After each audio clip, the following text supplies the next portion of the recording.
Welcome to my channel. My name is Dr. Tom LaHue, and we're going to be talking about type 5s today. And we're going to be looking at the book by Beatrice Chestnut, The Enneagram Guide to Waking Up, and one of the little paragraphs she has about type 5s and their fear of connection, which can lead to loneliness. As I mentioned in all my videos, in the description below is a link to my website, tomlahue.com, where you can book coaching appointments, Enneagram coaching appointments, or relationship Enneagram coaching. However I can help you, I'm available. And there is a link on my website to the certificate classes, the training that I offer. If you're interested in studying more about the Enneagram and learning how to use it to coach other people, or just for personal benefit, I'd love for you to be a part of one of those training classes. And also there's a page for events. If I could come to meet with your team and train your team, your staff on how to understand themselves better and to be more productive, I would love to do that live and in person or via Zoom. So all of that is available on my website. All right, let's talk about chapter 5, about fives, and this conflict or this difficulty between withdrawing and then engaging with other people. And so, you know, fives would typically come across to the rest of us as maybe a withdrawn type. Like, you like your personal space, and we get it. You like to inhabit your own space and can get a little nervous if other people are invading that space or become intrusive in that space. So let's just see what she says, and we'll try to talk about it a little bit. A fear of connection leading to loneliness. What comes up in your mind when you hear that word connection? What comes up in your mind when you hear that word loneliness or being alone? Because chances are you probably do good at being alone. You've probably learned or adjusted to being okay being by yourself. But there is no doubt a desire as well to engage with people in a way that feels, you know, not overwhelming, or in a way that feels good. You clearly don't like people to invade your space. Is that true? You don't like people to invade your space? And what exactly is your space? Your office, your desk, your room, your house? How much space around you is your space?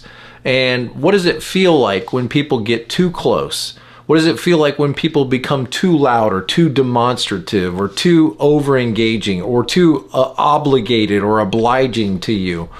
How does that feel? Does that feel like you're being pushed into a corner? Does it feel claustrophobic? What feelings how would you describe that?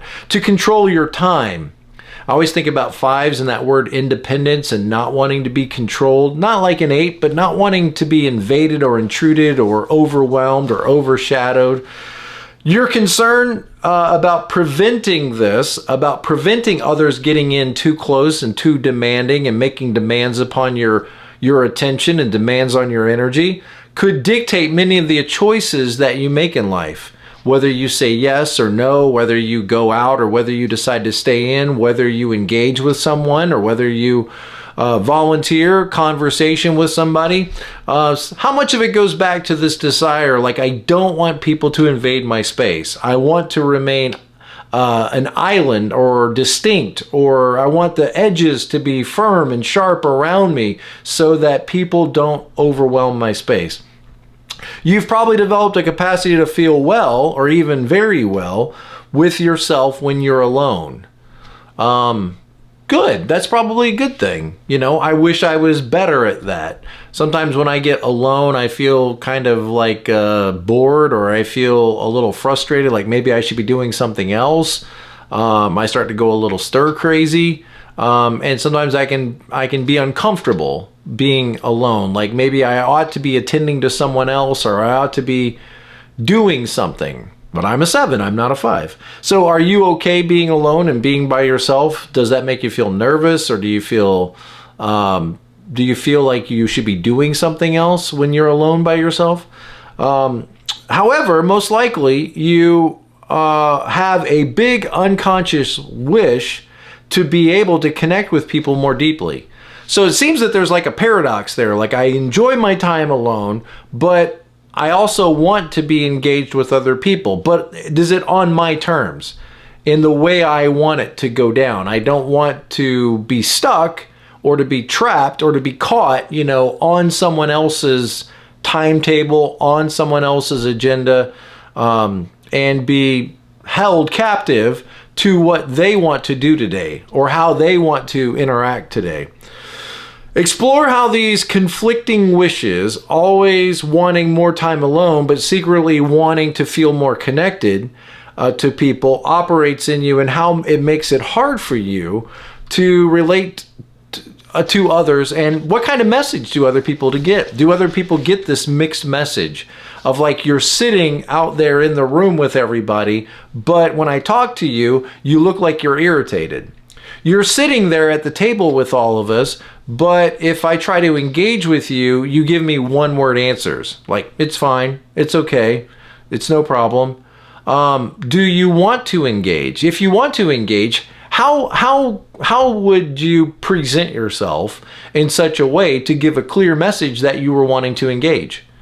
If you are wanting to have a community around you of support and encouragement, and if you're wanting conversation and all those things with the people around you, you might have to do more than just put yourself in their presence.